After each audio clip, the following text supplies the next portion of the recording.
Okay, I'm going to share my screen and get us onto the, let's see here, boom. And, oh. All right, guys. Kind of exciting news that you guys are coming up to Summit County. This is where I live. This is Lake Dillon right here. In the distance, you can see Grays and Torres. Those are two 14,000-foot mountains in Colorado. And then a little bit about myself. Name's Zeke Hersh. I'm the regional general manager for Trouts Fly fishing in Frisco, Colorado. About an hour west of Denver. Been the head float guide for Trouts Fly fishing for the past 6 years, and then 26 years of guiding experience on the Colorado River. That's one of my favorite rivers, but we're going to learn about a lot of different rivers that are really close here. 17 years as a fly shop owner in Colorado, and then I still guide, host trips. Also spent a little time in Florida and got a captain's license and guided down there for a little bit. Originally was from Washington State, more or less. I'm a Colorado local now because I've been here for 29 years. That's a nice brown trout from the Colorado River. Cool thing about this area is we can do some drift fishing trip. We got about 100 miles of river on the Colorado River to float. So that's a neat option up here. Work for Trouts Fly fishing. We have 2 locations. We have one in Denver and one in Frisco. The Denver shop, quite a bit bigger than our Frisco store. Our Frisco store's, I don't know, maybe 600 square feet, if that. And Denver is quite large, quite an experience. When you come and visit us both. But that Denver shop is quite a fly fishing experience. Just how it's laid out. We built it 2 years ago, opened it. Well, I guess it will be 2 years in July, so a year and a half. Summit County, it's right there on the map there. Great, hour west of Denver. We got Lake Dillon, second largest reservoir in the state. We were talking about fishing the tailwater below Dillon Reservoir on the Blue. Phenomenal fishery there. We're pretty lucky to have that here for wintertime fishing, year-round fishing. And then, of course, what it offers in the summer. As far as what we've got here, we got Breckenridge, Keystone, Copper Mountain, and Arapahoe Basin ski areas. That's kind of what brings people here, is those ski areas. And that's why these towns are kind of made here. And then we got the towns of Breckenridge, Frisco, Dillon, and Silverthorne. Those are kind of the major hubs here. As far as the good stuff, the rivers, we're pretty lucky. We got the Blue River running through the county, coming out of the mountains above Breckenridge, 10 Mile Creek, another tributary of the Blue that goes into Dillon Reservoir. The Snake is also a tributary. However, the stuff from Peru Creek is highly toxic with mine runoff. So that's unfortunate because it actually kills a lot of that river. However, the section coming from Arapahoe Basin, tons of life in there, does help it out. So it's not horrible entering that reservoir. And then many other high alpine streams and reservoirs locally here. So tons of options. Like to call it Colorado's playground, at least that's what they call it. And just because there's so many activities, from skiing to the summer activities, fly fishing, rafting, mountain biking. And that's really what kept me here. The surroundings. The cool thing about where I live is that you've got so many neat things really close to you. Everything from Chaffee County, where you get the Buena Vista area and the Arkansas River, and it's high desert, to Park County, where you're going to get these high meadows. So Park County, Grand County, Eagle County, Garfield County, just to name a few. Towns of Kremling, Vail, Eagle, Glenwood Springs, Carbondale, Aspen, Leadville, Buena Vista, Fairplay, all unique little towns, having fishing all around them. There's so much water here and so many opportunities, whether you're fishing or mountain biking or skiing, so many fun things. It's, again, why I'm here. And then we'll go to the rivers. That's a good picture of the South Platte. I think that's the Middle Fork. And, you can see the mountains in the background. We got 9 major rivers within close proximity. So many options: the Blue, the Williams Fork, the Colorado, the Eagle, the Roaring Fork, the South Platte. We got the Middle Fork and the South Fork River, and then we got the Arkansas River. And that's not even naming any of the small mountains, the small streams, or like Muddy Creek, which I'll reference later. We got a bunch of tailwater fisheries. We got the South Platte. We got the Blue River. Let's see, we got the Frying Pan really close, and we got the Dream Stream on the South Platte. I think I already said that. So a lot of options that you can fish year round, and those options offer cold water in the summer to give you a little bit of different options to fish. We got plenty of freestones: the Arkansas, the Colorado, the Eagle. So a lot of that, and then Upper Platte too. So those are also really good opportunities. And many options for year-round fly fishing. With all those tailwaters, we get some good options for year-round fly fishing. And they all have different characteristics, okay? So the South Platte, you got these high meadows, and then the Roaring Fork's gonna be really fast, freestone, slippery, and totally different, as well as different from the Arkansas. So really neat options in that respect. Our local river, the Blue River, Summit County's major river. We've got sections of above and below Dillon Reservoir. So that upper section, think Breckenridge. There's a ton of little stair step pools. We call it the stair steps here locally, and a lot of good holding water. In the wintertime, a little spring comes in there. Basically, it's water bubbling back up above ground that has been basically lost due to some of the old mining from when they mined this area. They had to come in and reline the river. So now you get sections of water that there's still some water that escapes, goes underground, but it bubbles back up. And, yes, it was a bad thing for mining, but now it actually creates this spring-fed air opportunity, and it can fish year-round. So there it jumps into those year-round opportunities. So we've got the spring-fed, and then we got the picture here below the dam in Silverthorne. So that's a tailwater fishery right there, right through the town of Silverthorne. You can fish it 365 days a year. Even that particular hole right there, you can fish dry flies all winter long, all year round on that particular hole right there. We call that the cable pool. And then we got hatches of caddis, mayflies, stoneflies, drakes, and midges. And then we talked about those year-round midge hatches. So a lot of opportunities. Blue, if you happen to hit it in late July, mid to late July, got a decent drake hatch, that can be pretty fun. And then the Williams Fork River. This is up in Grand County, but that upper access is pretty close to Summit County. So if it's about a 45-minute drive to those headwater opportunities. This is me fishing that Williams Fork, and that is a tailwater. So, and right where I'm fishing there is that tailwater. That's not necessarily the upper sections. There's a bunch of freestone sections of river just over Ute Pass, and pretty fun opportunities. Smaller fish, smaller brookies, maybe some cutthroat and rainbows and browns, but a super neat area. Not a lot of people fish those upper reaches of that river as well. The tailwater fishery right here, quite a bit more popular, but you can see very pretty in the middle of summer. That's probably middle to late August, if I remember right. Tailwater, cold river, neat cottonwood area. Cottonwoods lining the river. Technical fishery though, very smart trout. You're gonna have to downsize your tippet in there.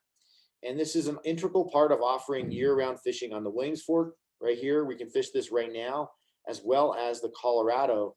After it dumps into the Colorado, it creates a great fishery that's open for a couple miles and fishes great all winter long. So highly recommend that section. And in the wintertime, if you're interested in fishing around here too, go to our website and go to our blog. I just posted it should be posted up any day now, a monthly fishing kind of report and what to expect.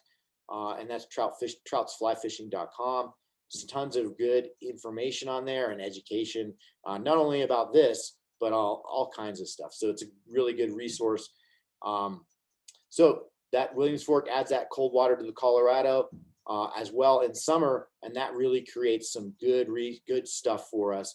Last year, we had a lot of low water. We're on average right now. We were well below average last year, but really importantly was that release of cold water from the Williams Fork into the Colorado that really helped us along. We would not have survived as well as without that cold water. We've got hatches of caddis, mayflies, stoneflies, and midges. So all kinds of bugs hatching there. And then year-round midge hatches. And on the Williams Fork itself, pretty much year-round midges. But if you get into the Colorado, it's a little bit warmer down there. And sometimes you'll find even blue-wing olives in some, fringe months of the year. And then the Colorado, Colorado's jewel, as well as, what's pretty local. It's not that far from me. It's about a 45-minute to an hour drive. This is some of the lower canyons. This is a Red Dirt Creek Canyon.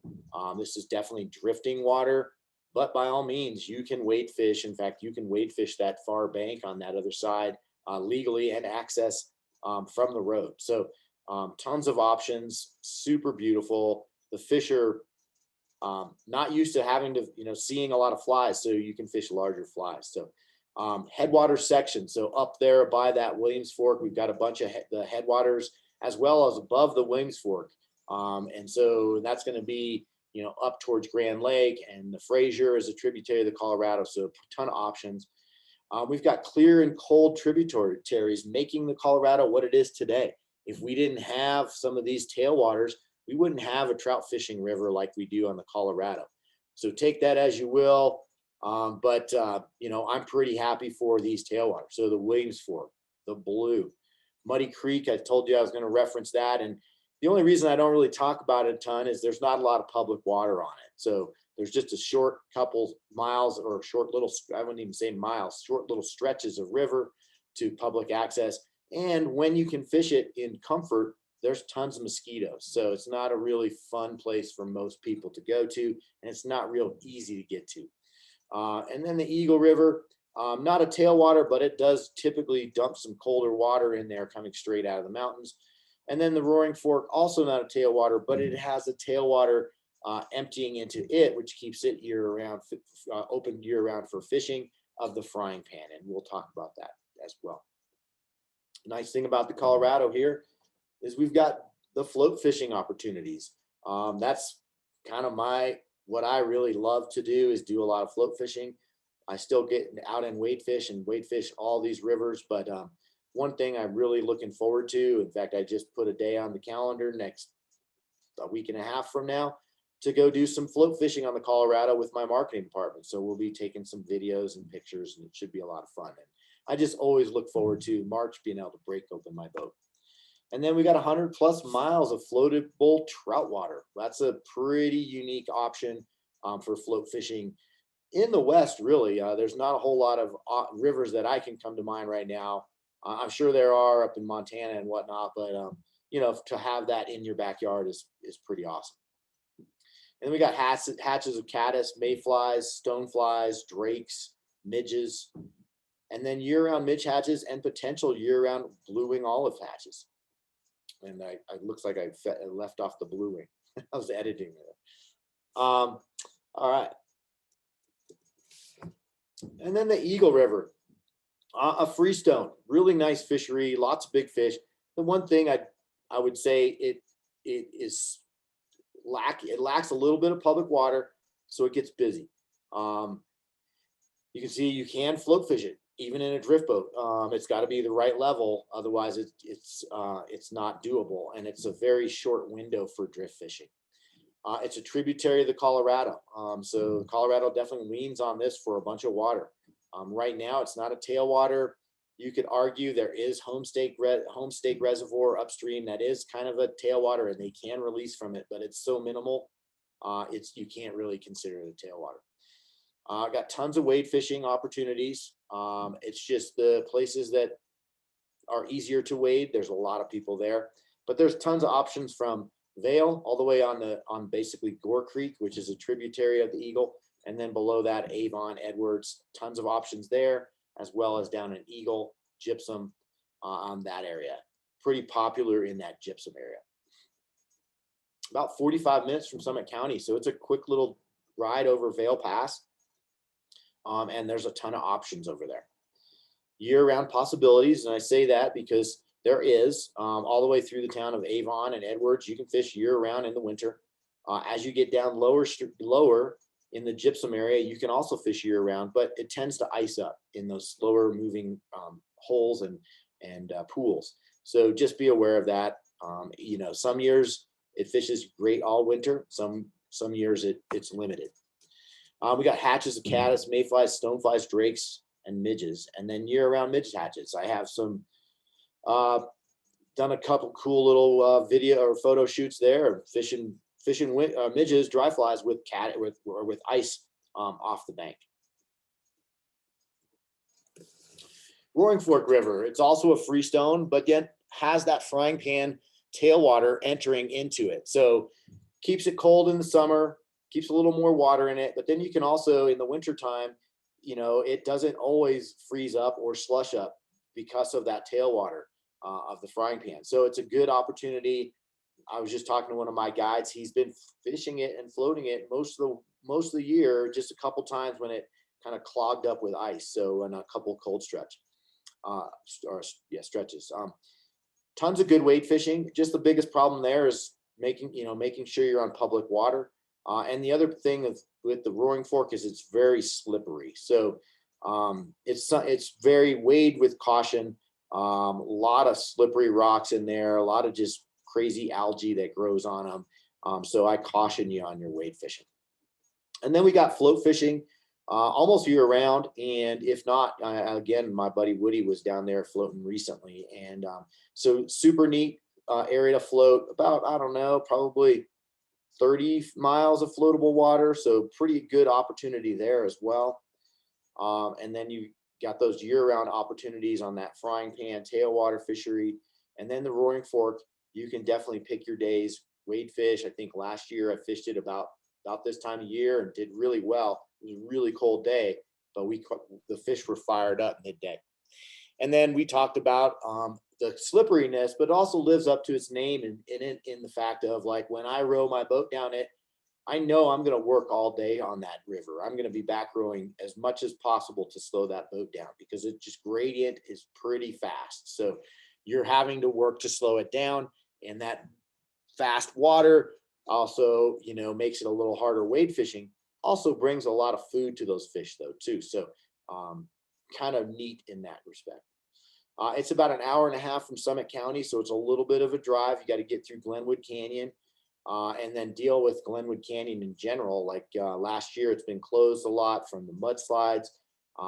If you haven't been to Colorado and seen it, we had a ton of big mudslides last summer, and it really worked a number on that canyon down there. They're cleaning it up. We're scared of what might come this next year with the rains and melt off. So it's one of those, we're not sure what we're going to get next year. Hatches of caddis, mayflies, stoneflies, yellow sallies to be one of my favorites, drakes and midges, and then year-round midge hatches, and you know, pretty long seasons of blue-wing olive hatches too. And then the Arkansas, one of my favorite rivers too, just in how many fish it holds and how wild it is, and how you don't need to use small flies to fool these fish. It's a freestone river, miles and miles of public water, guys. From Leadville to Pueblo, there's so many miles of stream to fish. I know I haven't even come close to it, and just tons of fish there. Got year-round opportunities. One of the favorite things I like to do this time of year is go fish the Salida area. Not only can I go fish that, but I might go fish for a few hours and go ride my mountain bike. We kind of call it the banana belt here because you can get away and it could be 20 degrees warmer than it is in Summit County. So pretty nice in that respect. Everything from small stream meanders in the upper headwaters around Leadville to big water down in the Canyon City and Salida area. So really neat in how it changes. Got wade fishing.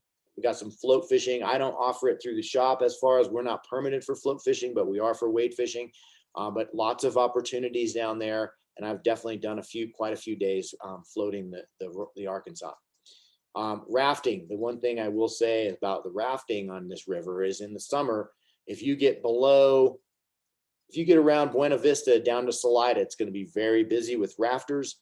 So if that bothers you, I recommend staying up a little higher, and you won't be flooded with the bumper boats of rafters. And I would even say it's below Twin. As soon as you get below Twin Lakes, you're going to see some rafters.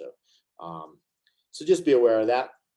Hatches of caddis, well known for that Mother's Day caddis hatch, mayflies, stoneflies, drakes, and midges, all kinds of opportunities. In the summertime, tons of bugs, tons of hatching. And then year-round midge hatches and the potential year-round blue-winged olive. That's, again, my editing. I don't know what happened there. Didn't do a good job on that one. But good opportunity, blue-winged olive hatches. Right now, I'm starting to think about that and going down to Salida, and on those cloudy days, seeing some blue-winged olives. And then South Platte River. It's going to be what we call South Park. You may, what the Fairplay is just over the mountains from Breckenridge, about 30 minutes. South Park, also known as for the show South Park, but that big valley out there is what we call South Park. And in Colorado, these high mountain valleys are called parks. So there's also North Park up in the Walden area. And this, of course, is South Park. So we got the South Platte River. We got the Middle Fork and the South Fork joining together around Hartselle, creating that South Platte River. This is actually right here. Looks like, I believe that's the South Fork. That's a slower meandering section below Antero Reservoir. I personally love to fish it above Antero Reservoir. And then you got Badger Basin and Tomahawk all on the Middle Fork. And then they join together, go into Spinney Reservoir, Spinney Reservoir, and then outlet out a tailwater release on what we call the Dream Stream. So meandering meadow streams in the upper sections, and then year-round fishing on tailwaters. The first one would be the Dream Stream, which is below Spinney Reservoir. Then there's also a section below 11 Mile Reservoir, which is 11 Mile Canyon. And then a very famous one in the Front Range called Cheeseman Reservoir, or Cheeseman Canyon. And then you also have Deckers, which you don't have to necessarily hike to. Cheeseman you have to hike into, but Deckers area is still a lower section of tailwater fishery on that South Platte. So tons of access, lots and lots of miles. Different, here you got meadows. If you get down to Cheeseman, you got these massively, house-sized boulders in the river, and the river flowing around them, and big deep holes and plunge pools, and really neat access.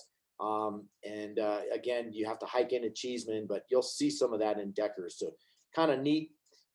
Again, miles and miles of public access, super neat river. Yvonne just shared with me today a photo. I don't have it on the presentation, but they were just fishing, doing some fun and doing some media content, and lo and behold, and they were both like, I can't believe this happened, landed a 26-inch brown. So super big fish too, and that's on that Dream Stream. Hatches of caddis, mayflies, stoneflies, drakes, midges, and then year-round midge hatches. I've definitely fished in -4 degrees on the Dream Stream and having fish rise to midges all day long. And then the possible year-round blue-winged olive hatch. Then we're going to talk about the seasons. We kind of cover a little bit in there, but we'll delve into them a little bit more. Spring, we're about ready to get into spring. I can feel it a little bit in the air. Birds are making different sounds. I consider it March to May. The rivers that we're going to be thinking about targeting are the Blue, the Williams Fork, the Colorado, the Eagle, the Roaring Fork, the South Platte, the Arkansas. All awesome rivers, all start to come into play. Some of these, like the Eagle, might have some ice on it now, but it soon will break free. The Blue north of Silverthorne, I heard just the other day the ice broke free. The Colorado above Glenwood Springs, below it is open right now, but above we'll start thinking about dropping its ice too mid-March. But there are opportunities even through the middle of winter with open water sections on the Colorado here and there. So it always has something to offer. Runoff. Typically that's going to start in the latter part of this spring season, so May, and it's going to kind of stay until the middle of June. So kind of, if there's a time not to be here, it would be middle of May to the middle of June. However, that also those seasons right there have other hatches you might be able to hit. And we're going to talk about those in summer. Flows rise and fall through the middle of July. So we'll start seeing some of this warming and cooling trends starting in usually about late March, early April. And we're going to see that kind of through mid-July. So something I'm doing in spring is looking at my gauges and kind of looking at and being prepared for mud in the water or not fishing an area because I think there's going to be mud. Cooling, as it cools, typically clears the river. If you see really long warming trends, it's gonna color the river. Techniques and hatches. This is the time of year for these blue-winged olives. So this is when I'm thinking about starting to dry fly fish on those cloudy, nasty days. Still kind of nymphing is your primary go-to. And then of course, now streamers are starting to be that water temp warms up. Fish are starting to get a little more active than winter time, and you can definitely start seeing a little better days on streamers. And then this is really the beginning of dry dropper season. I'll start thinking about fishing these in the latter part of March. Heck, I might even just for fun, giggles next week or a week and a half when I'm fishing with those guys, break one out just to see if it works, because a lot of times it can, and it's a little easier to cast. And as long as that big top fly isn't icing up, you're good to go. Hatches of blue-winged olives, caddis, stoneflies, midges, and a few other mayflies.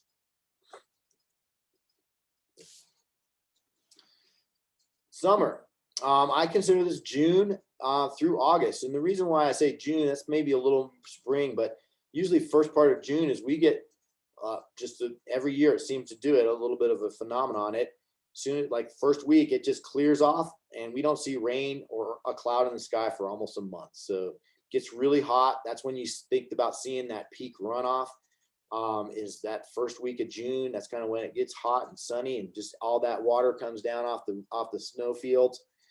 Rivers for fishing are the Blue River, the Williams Fork, the Colorado, the Eagle, the Roaring Fork, the South Platte, the Middle Fork, South Fork, and the South Platte River. All of those come into play. And the Arkansas. And then you also have a lot of high country creeks and streams. So this is kind of sounds like you guys are coming July. This is going to be what you're thinking about. And this is going to be lots of options, as you can see. And then techniques and hatches. We got dry fly fishing, of course, nymphing, streamers, dry droppers. That's what I'll be doing primarily. That's probably what I was doing in that picture right there. Doing a little pocket water fishing with a dry dropper, and then double dry fishing. Not to be overlooked. And then the hatches we're going to have, we got mayflies, we got stoneflies, and then this is the kicker, what I was talking about. If in that early part of June, when runoff is happening, we also have the salmon fly hats. That's usually the last week of May or early June.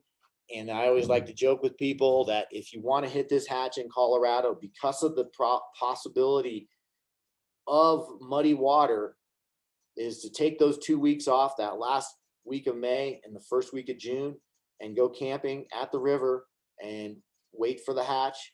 And that way it's there, because you could see it, fish it for one day, and the next day it's blown out, the river's blown out, and the bugs are no longer hatching, and the fishing's turned off. So it's one of those hard ones to get in Colorado. It doesn't last long. It's very fast. So take those 2 weeks off and good luck, because that's usually when you're going to be able to hit it. We got drakes, we got caddis, we got terrestrials, we got tricos over on the South Platte. So a lot of different bugs hatching, a lot of bug activity. Fall, probably my second favorite season to fish. Less people here, and still lots of really good fishing and nice temperatures. I consider this September through November. We got the rivers that we're going to be fishing. We got the Blue River, the Williams Fork, the Colorado, the Eagle, the Roaring Fork, the South Platte River, the Middle Fork of the South Platte, the South Fork of the South Platte, the South Platte, the Arkansas. So pretty much all of these are into play until you get into that late October, early November, when some upper streams start to freeze in November. Again, could even happen in October. As far as our techniques, dry fly fishing, nymphing, streamers are going to be super key in that fall season. Again, you get a little bit of a cooling temperatures and kind of fires up those fish. Then you got fired up brown trout on the, getting ready to spawn. They're fired up. And then dry droppers are still in play. And that same with double dry, especially on those blue-winged olive hatch days. So phenomenal fishing on those days. Hatches, we got mayflies, blue-winged olives, stoneflies, drakes, still a few drakes in play, sometimes in September, depending on where you are.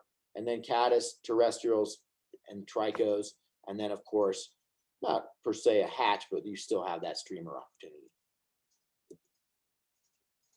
Winter fishing. We're pretty lucky here in Colorado. We've got so many opportunities.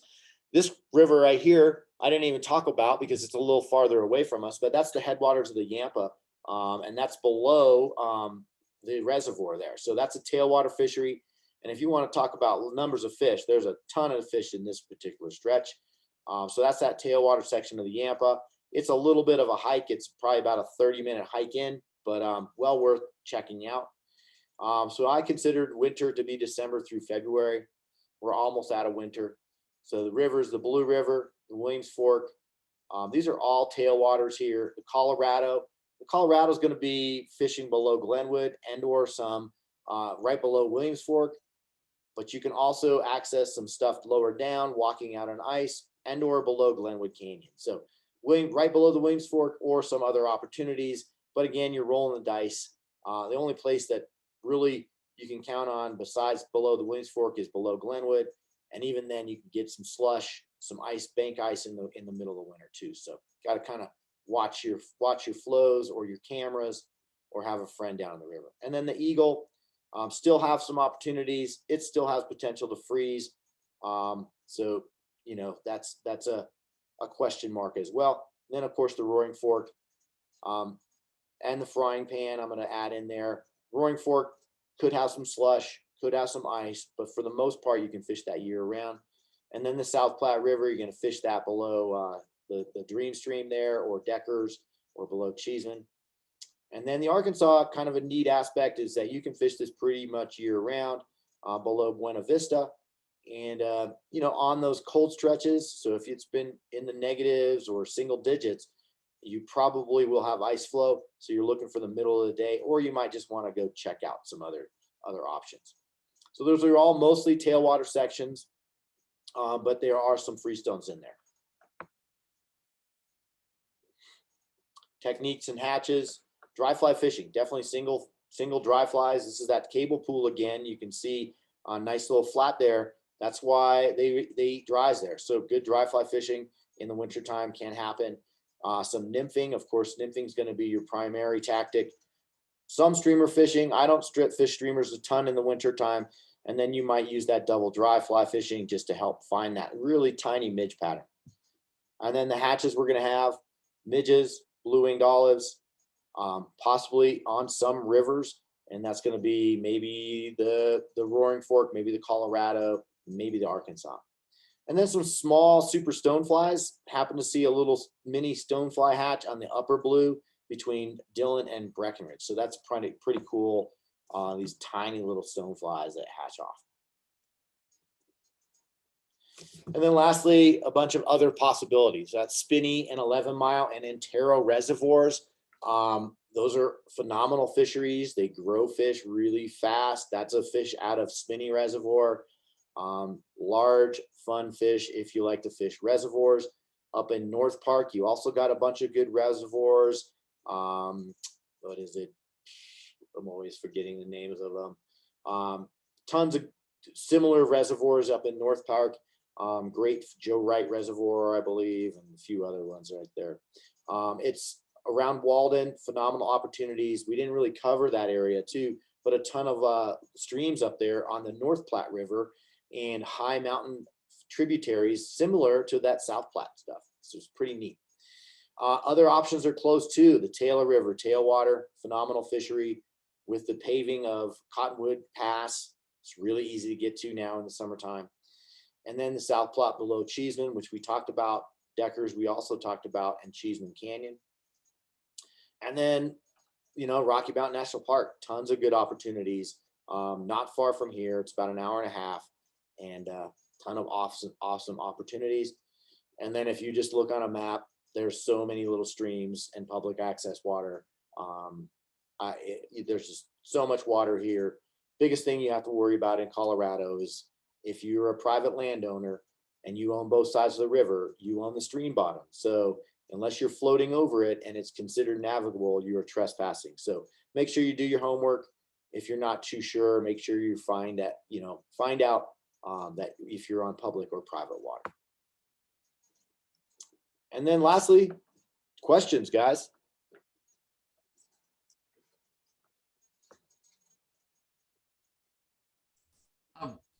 I've got a question. How's both the Frying Pan and or Cheeseman Canyon fishing? Because didn't they have some declines at one point in time, or? You know, both you said Frying Pan and Cheeseman. Yeah, and the canyon down in the canyon, but just below the dam, sort of. Yeah, so. you know, there's still so many fish there. I don't